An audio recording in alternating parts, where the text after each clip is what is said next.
Hi, I'm sitting at my desk preaching. It's really weird. I just thought I would say that, just to kind of a check-in on this time. We are 6 months into this, and it feels to me like chronological time has so little meaning, because I know for myself, the days, the weeks, the months, they seem to either fly by or crawl interminably. So I kind of want to do a check-in with you, but I want to focus on our individual health, our individual emotional and spiritual health right now, inspired by the high holy days of the Jewish tradition, which are the most serious days. They're called the days of awe in the Jewish religion, and they're the days during which Jewish believers engage in practices of repentance and also making amends and reaching out to those they have harmed. It seems really, really hard right now to think about, oh my gosh, the people I have harmed when we're all going through all of this. And yes, we are going to look at that because that's human to do harm. It's human to sin. And the origins of the word sin, the etymology of the word sin really means, and you may have heard this before, it doesn't mean to be evil. It doesn't mean to destroy something forever. It actually at its root means to miss the mark. So we're sinners, and it's not something that any of us are comfortable looking at or thinking about. And yet it's a reality. And the thing is that we cannot move through this time or any other time with strength and with health and wholeness or shalom if we don't acknowledge our capacity to do harm. So let me begin with a story. On 9/11, 2001, the original day, I was working with a congregation that did not have our own building. So I was planning to have a religious education committee meeting in my apartment, in my condo. And of course, I woke up that morning and watched television and went into total shock. I mean, unlike anything I've ever experienced. And at 10:30, the meeting was scheduled. And bless their hearts, my DRE, Director of Religious Education, Marta, and the chair of the RE committee, Chris, came to my condo and came in, and we all kind of went, oh my gosh, how are you? What's happening? And shared our consternation and our sense of fear and all of those things. And yet, check this out, we decided to continue on with the meeting. I mean, so we start having this meeting and we're trying to focus on business. And I think I had the television in the background. And here we are talking about religious education programming. And the world is falling apart. I mean, as far as we know, we don't know what's going on. You remember that time. And we were right outside of Washington, D.C. So, I mean, for all we knew, there were going to be bombs raining from the sky. It was just terrifying. But as is very typical for Americans, we compartmentalized and we were trying to get through our agenda. And of course, being completely unable to focus, but thinking that we were focusing and doing our work, we got into a conflict about something. I have no idea what it was, something very small, I'm sure. And one of us started crying in frustration and just being flustered, And then all three of us started crying. This is not a normal occurrence. I don't think I've ever been in a church meeting where people just started crying, but it was the reaction to shock and trauma. And I said, wait, okay, wait a minute. What are we doing trying to have a meeting right now? This is nuts. Let's just stop right now and watch and see what's happening. So it was really it was a moment I have not ever forgotten, that we actually, the three of us, tried to stay on task during this really terrifying situation. It's a very typical thing in our culture to think that our mental perception is reality. So if I think I've got everything together, and if I think that I'm processing everything okay, then, that must be what's real. But there's a whole other reality happening in multiple levels within us. And I know I don't need to remind you of this, but I do want to name the many reasons we share right now for the many causes of trauma. So we have obviously this invisible health threat, this dangerous virus that's out there. Then we have our democracy in peril with an election coming up in 5 weeks and mounting very legitimate fear about that. We see again and again in the news that Black Americans are brutalized by the system of policing in this country, and that justice is not served. And I think, and I will be talking about the theological implications of our collective, I think, those of us who have an optimistic theology, our collective, what's the word? Disillusionment, despair. So when we live in this bifurcated way where the head is saying, I got this, I'm good, let's just continue through our agenda and have our meeting, and our souls and our bodies and our hearts are having this other experience. Psychologically, I know you know that that's a dangerous place to be. And that can lead to a lot of dysfunction, and that can lead to a lot of pathologies. And you may be seeing some of that play out in your own life right now. You might be seeing it in the form of eating disorders or addictive cravings that are really coming out right now when perhaps you'd been in recovery and that had been going well. Or perhaps this is coming out in the form of insomnia or really bad sleep hygiene. And I say these things not at all with judgment. When I say bad sleep hygiene, I don't mean bad. I just mean like, you don't feel good about your sleep patterns. So it's bad for you. Or it's coming out in the form of ragey outbursts.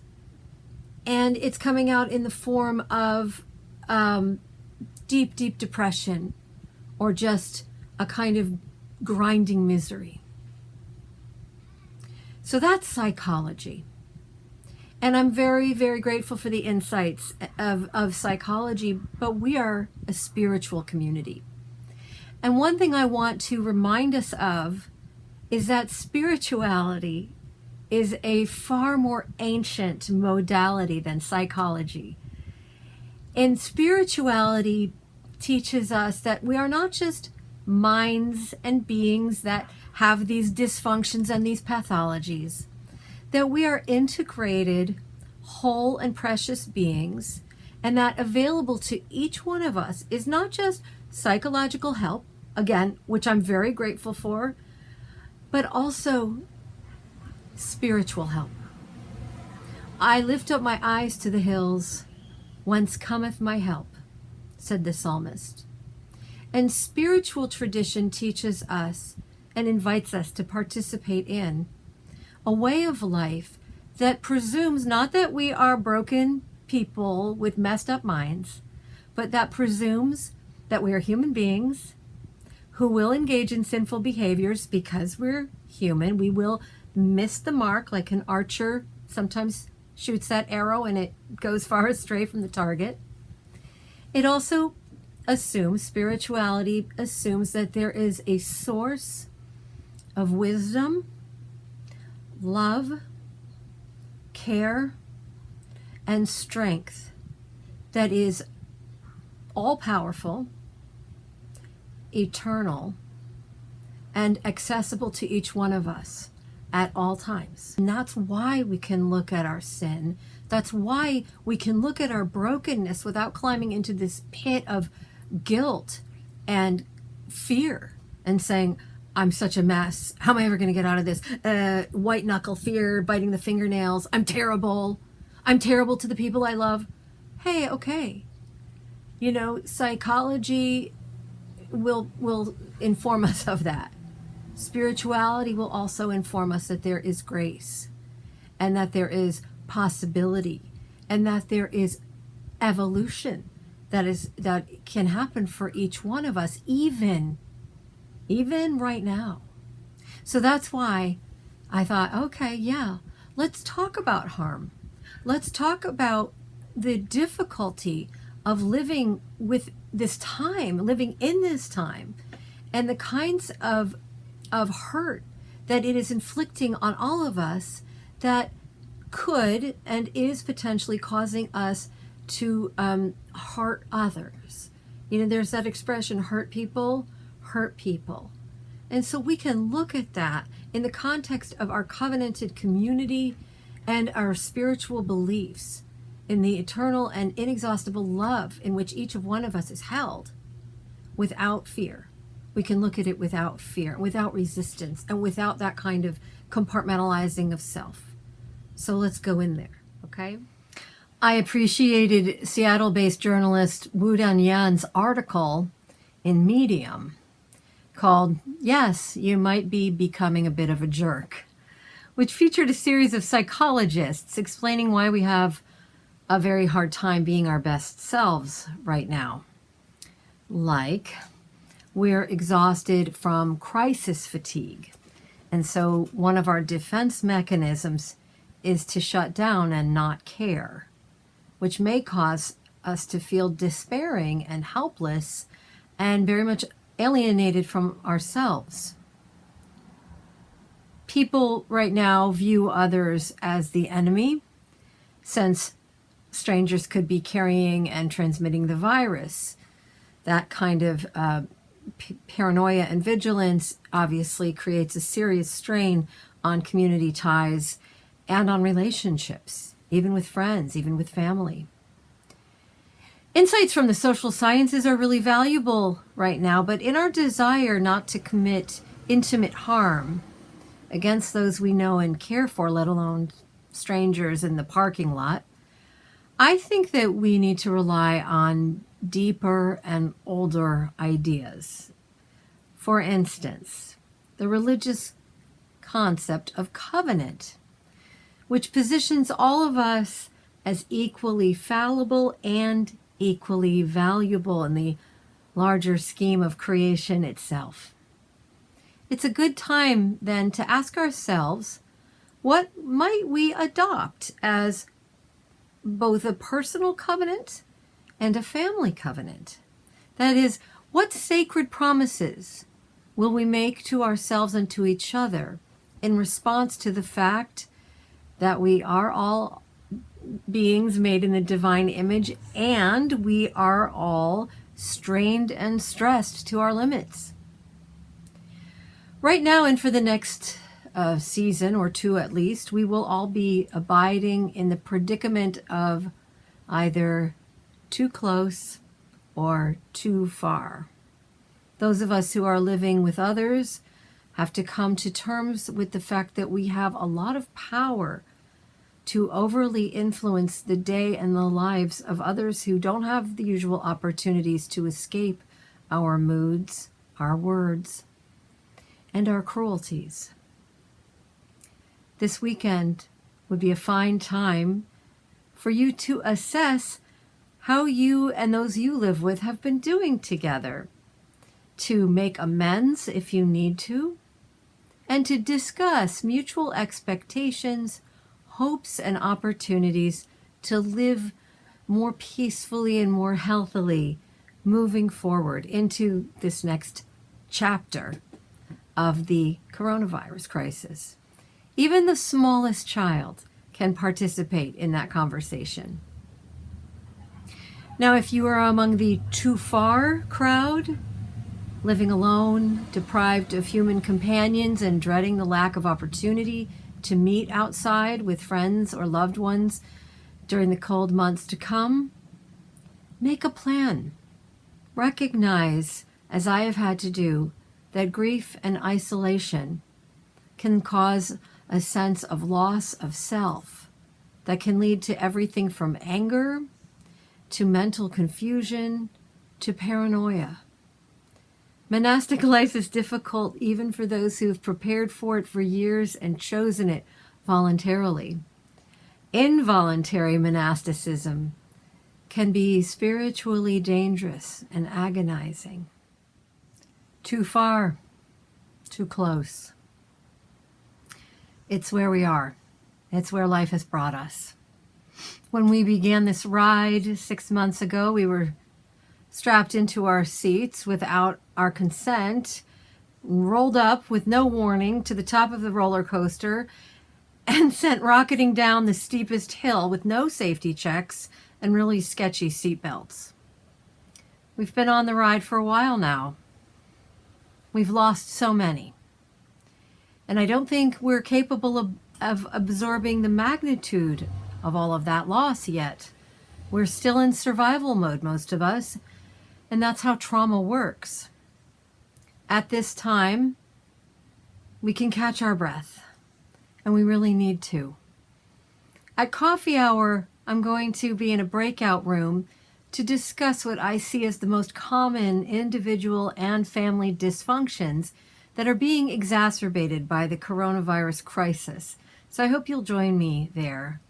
If you're wondering what the common dysfunctions are, they are controlling behavior, passive-aggressive behavior, and what I call storytelling, which is when we go off into making up reality in the dearth of actual information. We make assumptions and projections about what people are thinking or feeling about us. It's a dangerous room to go into in your mind.